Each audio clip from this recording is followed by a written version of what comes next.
Good day, I'm MJ Mercado. And I am Megan Garcia. We are delegates from Mapua University. Mapua University is a 100-year-old university located in Manila, which specializes at engineering and architecture. Mapua University was founded by Don Tomas Mapua, the first registered architect in the Philippines. Over the course of many years, Mapua University has been established to be one of the top performing universities in the field of engineering on Southeast Asia. In this conference, with the theme of Operational Excellence in the Era of Industry, we wanted to showcase our study entitled An Empirical Analysis of Financial Ratio Trends of Several Companies Listed in the Philippine Stock Exchange. To start off, it is a known fact that one of the primary benefits of investing in the stock market is the chance to grow your money and secure your financial position. But rewards always comes with a risk.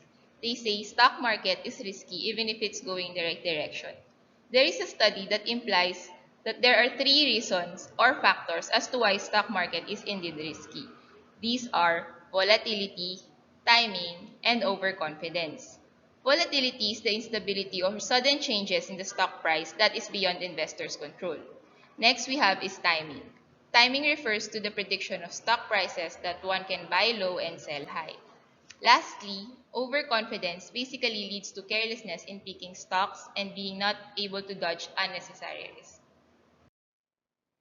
Our goal is to present and come up with a possible course of movement of the indicators to help investors apprehend future changes in the stock price, with our objective as follows. First, we wanted to guide equity investors in their investment approach.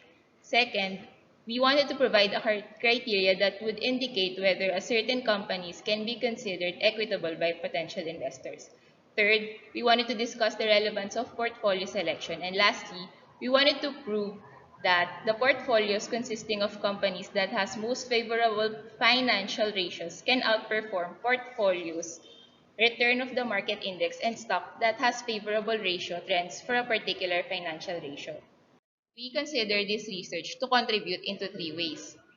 One is we wanted it to represent as an alternative investment procedure that can probably outperform traditional benchmarks like the market portfolio. Next is it provides a research on the study of portfolio selection using the Philippine data. Lastly, it refers to a simple variation of the basic framework of basic portfolio selection. Let's begin with the study by defining the market condition of the stock trading. The stock market only yields into two outcomes, which is bullish and bearish. Bullish is the state where the investors believe that the overall market will go higher. On the other hand, bearish means that an investors believe that a stock will go down or underperform. To further tackle the latter part of this research, my co-author, Mr. Mercado, will continue the discussion. So market condition today in the environment is it is 50% bullish and 50% bearish, or 50% of the time it is high, 50% of the time it is low. That is why we have come up with a alternative investment procedure that can more accurately forecast of the market. So this is the framework of our study. First, we did return estimation, assignment of weights, and portfolio selection model. We did historical data for return estimation, then we use equal weights for assignment of weights, then we use equal weight strategy to select our portfolio. So return estimation, we use historical data from Philippine Stock Exchange Edge website, in which it has the financial ratio of the company and its stock data. The 2014 to 2017 data are used to analyze the trend, and the 2018 data are used to validate the performance. These are the 12 financial ratios. We have the current ratio. Its analysis that if it has a higher current ratio, it is better. Then we have debt ratio, which if it has lower debt ratio, it is better. So same logic applies to the other 12 financial ratios. So methodology.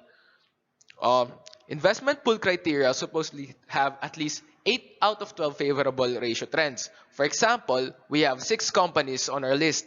Then company 1 has 8 out of 12 favorable ratio trend. Then company 2 has 6 out of 12. Company 3 has 7 out of 12. Company 4 has 10 out of 12, Company 5 has 10 out of 12, Company 6 has 8 out of 12. The company which has at least 8 out of 12 favorable ratio trends aren't part of the investment pool. These are Company 1, Company 4, Company 5, and Company 6. So next is portfolio selection model. Uh, we selected our portfolio through equal weight strategy, in which M is the number of added stocks into the investment pool and XI is the portfolio weight of each stock, in which XI equals 1 over the number of added stocks into the investment pool. In other words, it is only that we equally distribute the budget to all stocks in the investment pool. For example, we have a 1 million budget, then we will equally distribute it to the companies in our investment pool. For example, we will give the 25% on the company 1, then the other 25% to company 4, the other 25% on company 5, and 25% on company 6. So the limitation of our study, due to the lack of time of our study, we only limited to one back test.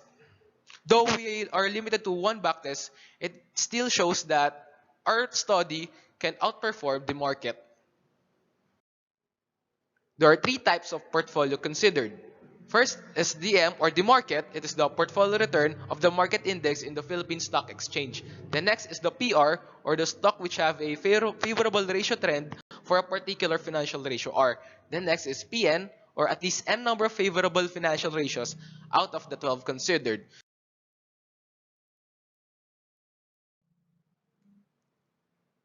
So for PR, out of 150 companies, there are 59 companies which has a favorable current ratio, and out of 150, there are 47 companies which has a favorable quick ratio. To understand the performance of PR portfolio, although it showed a negative result on its return, it can still outperform the market because its return is greater than the market's return. The next is the PN portfolio. So this is the portfolio of the PN.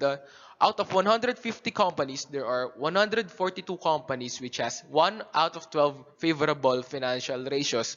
Then there are 130 companies that has 2 out of 12 favorable financial ratio. Then there are 106 companies that has 3 out of 12 favorable financial ratio. And same logic applies to the other. Then though still that the from 1 to 9 it shows a negative result, it still can outperform the market because its return is greater than the market's return. So to compare both portfolio, PN portfolio shows a greater difference than the market than the PR portfolio.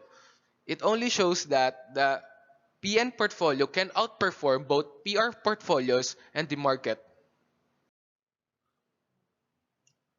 In conclusion, after analyzing the trends of over 150 companies, we are able to say that PN portfolios to be superior to PR portfolio and M portfolio, proving that our procedure can outperform the market.